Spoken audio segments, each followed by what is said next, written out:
Alright, let's get started. We're going to have to make some changes here.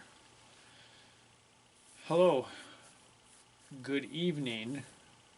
Thursday, January 26, 2023. Winnie the Pooh has decided to join us.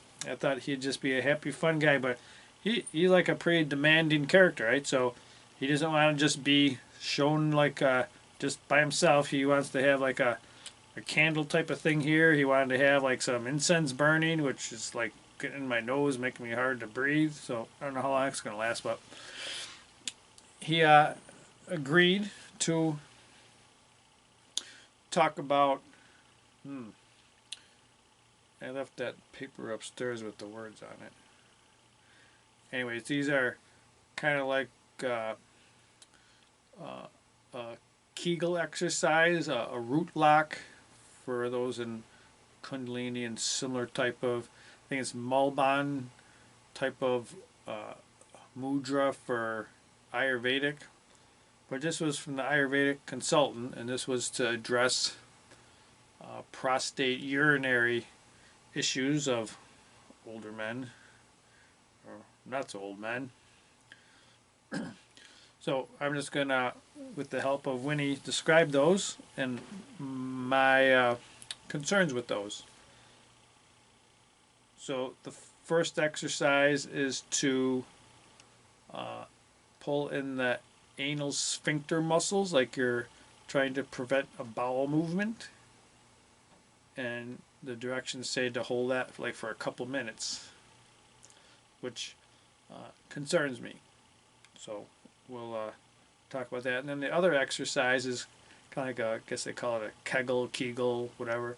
Is supposed to be pulling in your sex organ muscles to try to stop urine, that feeling of trying to stop a urine flow, and you're supposed to hold those for like a minute or two, which concerns me.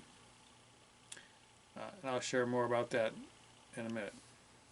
So for now, we're going to just do a few of those. So let's just do I guess, I think the root lock is like both of those together. So this is called Mulban in Ayurvedic, a mudra, something like that. So we're gonna pull in the anal sphincter, and I'm just gonna count to three and then release it. One 1,000, two 1,000, three 1,000. One 1,000, two 1,000, three 1,000.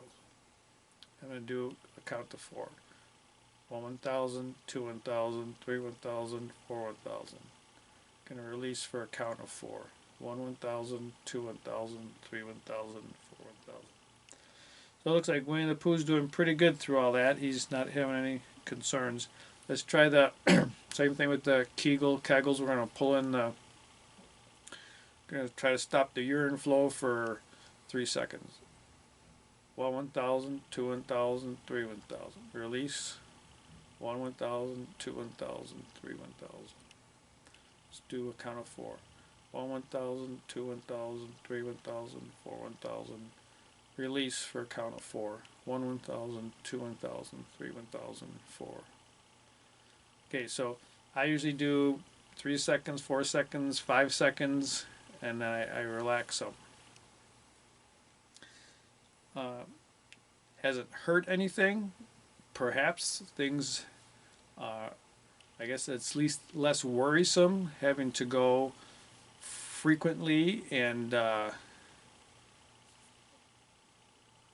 what's the big three is the, the the flow, the rate of flow, the frequency, and something else. But anyways, it seems like it helps some. My concerns with locks, root locks, navel locks, throat locks. I guess there's a bunch of other locks you can do in other yogic traditions and that. Uh, what I found was that uh, the teachers, instructors, directions in books spend a lot of time on how to pull the locks or hold the locks, which is good, but at least I've never experienced people spending enough time to tell you how to release the lock. So you pull a lock, you hold it for a minute or two, and you do that long enough, then like the lock doesn't fully release. So now, if the intent was to modify the energy paths by pulling that lock, you have, you know, kept that lock in place when you don't realize it is in place because it hasn't fully released. So I like to take at least the same amount of time that you pull a lock to consciously try to release the lock, and then afterwards take a while and actually just breathe and feel until you can feel it release back out. I found that to be more helpful. So I guess I'm more prone, I've found that myself to be more prone to head pressures, and pulling locks and not fully releasing them seems to keep the energies from flowing properly, whatever model you use for energy channels. So I tend to be very careful about pulling locks and holding breaths and doing those kinds of things from my personal experience. All right, so I'll put the Ayurvedic names in the description. See anything else? I guess I did want to talk a little bit about the different energy paths and what pulling locks and things like that do. But sometimes you have models of chakra systems. Crown chakra down to a root chakra. Sometimes you have